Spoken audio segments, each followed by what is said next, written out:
अच्छा, अब हम लोग बात कर रहे हैं कुछ न्यूमेरिकल्स की, जहां पे हम क्या कर रहे हैं, स्केलर या क्रॉस प्रोडक्ट को यूज कर रहे हैं। तो मैं कुछ न्यूमेरिकल रीड करते हुए जा रहा हूं और उसको मैं वहां पे सॉल्व करूंगा। तो पहला जो न्यूमेरिकल है उसमें क्या बोल रहा है, prove that vector A. Question में बोल रहा है एक वेक्टर ए है और जो वेक्टर ए है उसकी वैल्यू दी हुई है 2i cap minus 3j cap plus वहां पे k कैप। तो क्वेश्चन में क्या बोल रहा है, क्वेश्चन में बोल रहा है prove that the vector A 2i cap minus 3j cap plus k cap and vector B, vector B वहां पे दिया हुआ है i cap plus j cap plus k cap. तो क्वेश्चन में बोल रहा है prove that the vector A and B are mutually perpendicular. तो हमें प्रूव करना है कि ये दोनों वेक्टर एक दूसरे पे क्या है, परपेंडिकुलर है। अब मैंने क्या बोला था वहां पे कि अगर हमारे पास एक वेक्टर ए है, दूसरा वेक्टर बी है और इन दोनों के बीच का एंगल कितना है, थीटा है, तो जब इन दोनों वेक्टर का डॉट प्रोडक्ट लेते हैं तो रिजल्ट आता है A B cos theta. Theta वहां पे क्या था, थीटा था angle between vector A and B. देखो यही था, नहीं था। अब थीटा की वैल्यू वहां पे क्या कर दो 90, कॉस 90 क्या था, कॉस 90 जीरो था। तो रिजल्ट वहां पे क्या लिखवाया था कि दो वेक्टर का डॉट प्रोडक्ट अगर जीरो होगा तो इसका मतलब है कि दोनों वेक्टर एक दूसरे पे क्या होंगे, परपेंडिकुलर होंगे। तो हमें क्वेश्चन में प्रूव करना है कि ये दोनों वेक्टर एक दूसरे पे परपेंडिकुलर हैं। तो अब क्या करोगे, ए डॉट बी निकाले जरा।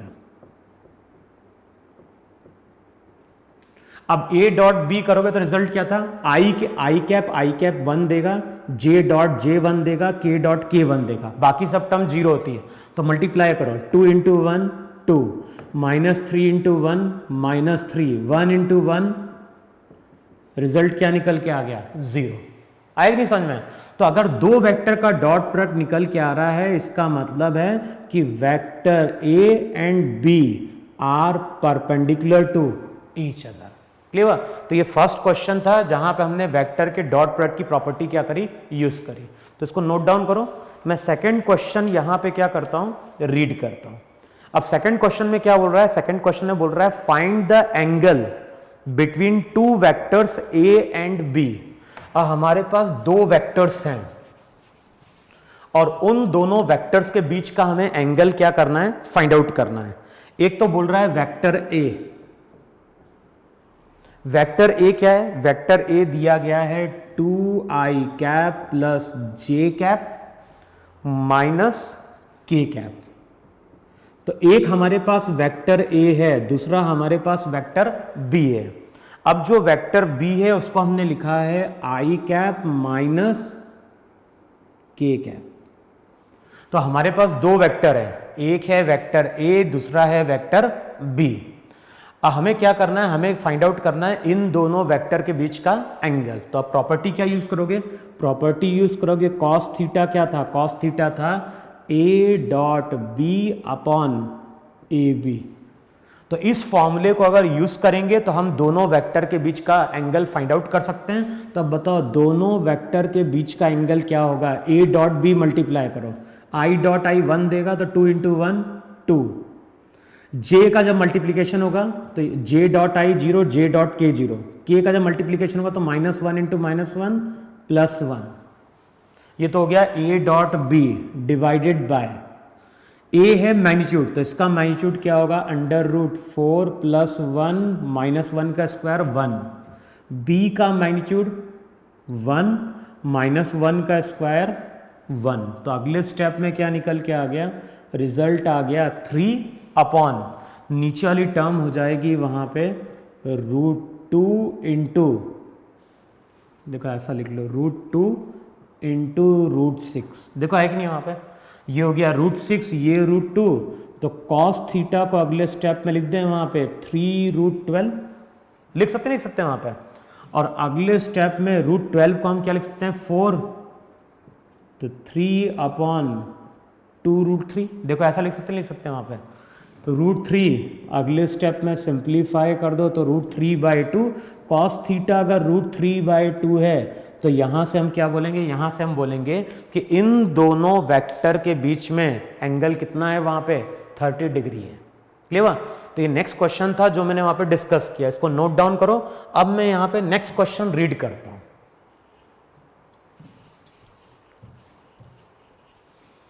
अब देखो जो नेक्स्ट क्वेश्चन है, नेक्स्ट क्वेश्चन में क्या बोल रहा है, नेक्स्ट क्वेश्चन में बोल रहा है, सेम क्वेश्चन है वहां पे, वो बोल रहा है what is the angle between, what is the angle between, फिर से एक वेक्टर दिया है ए, क्वेश्चन में बोल रहा है what is the angle between, A की वैल्यू दी है I cap plus J cap plus K cap, एक वेक्टर ए दिया है, दूसरा वेक्टर दिया है उसने बी, बी की वैल्यू दी है आई कैप। क्वेश्चन में क्या बोल रहा है, क्वेश्चन में बोल रहा है what is the angle between vector A and vector B. तो फिर से फॉर्मूला क्या हो गया, cos theta equals to A dot B upon A B, multiply करो, i dot I 1, J dot I 0, के डॉट आई 0। क्लियर? नीचे वाली टर्म में आओगे एक्स स्क्वायर ए वाई स्क्वायर ए Z square, 1 square 1 square 1 square, तो ये क्या बन गया √3, यहाँ पे √1, तो अगले स्टेप में आ गया 1 अपॉन √3। यही दोनों वेक्टर के बीच का वहां पे क्या है, एंगल है। देखो है कि नहीं वहां पे,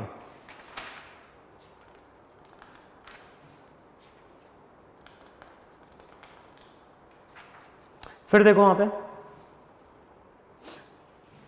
नेक्स्ट क्वेश्चन में रीड कर रहा हूं। अब देखो नेक्स्ट क्वेश्चन में क्या बोल रहा है, नेक्स्ट क्वेश्चन में बोल रहा है the torque of a force F, एक फोर्स है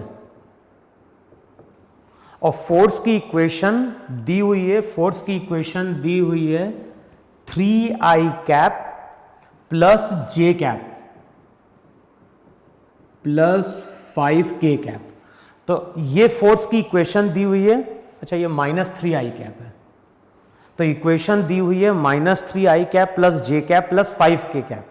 तो क्वेश्चन में बोल रहा है the torque of a force -3i cap plus J cap plus 5k cap acting at the point, किस पॉइंट पे फोर्स लग रहा है, तो जिस पॉइंट पे फोर्स लग रहा है उसका पोजीशन वेक्टर गिवन है, और पोजीशन वेक्टर गिवन है 7i cap plus 3j cap plus क्या हो गया k कैप। तो क्वेश्चन में क्या बोल रहा है, मैं एक बार फिर रीड कर रहा हूं, the torque of a force F -3i cap plus j cap plus 5k cap acting at the point 7i cap plus 3j cap plus k cap.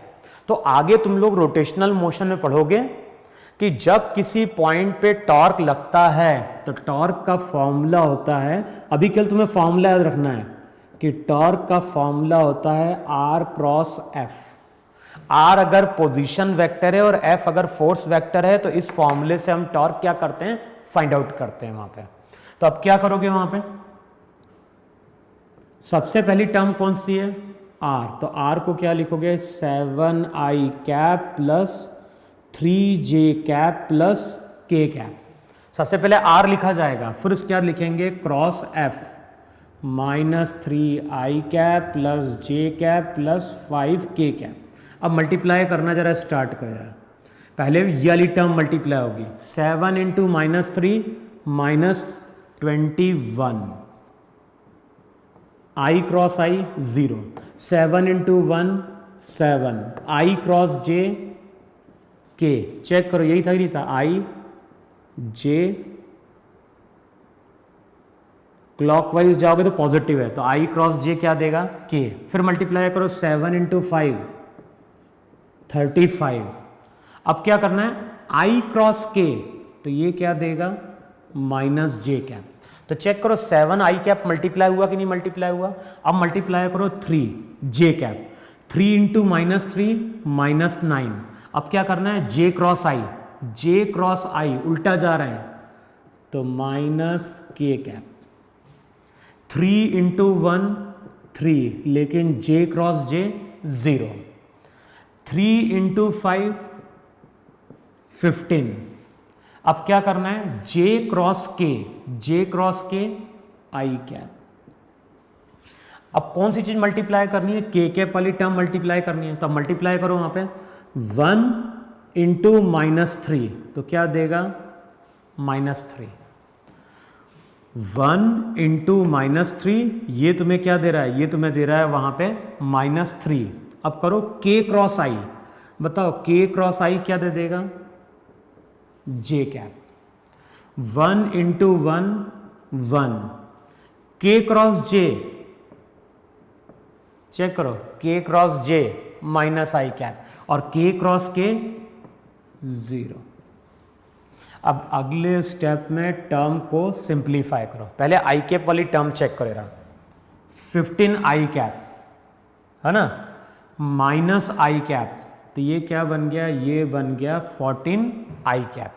Check करो एक नहीं है, 15 आई cap minus i cap 14 I cap. अब जे cap वाली term देखो, वहां पे जे cap वाली टर्म अगर देखोगे तो वहां पे आ जाएगा -35j -3j, तो ये क्या हो जाएगा -38j कैप।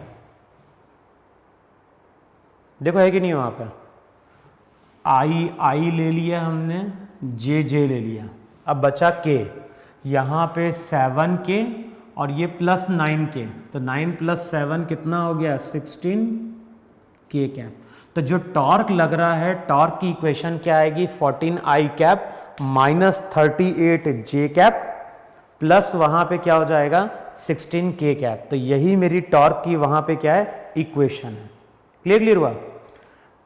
तो इतना तुम लोग नोट डाउन करो।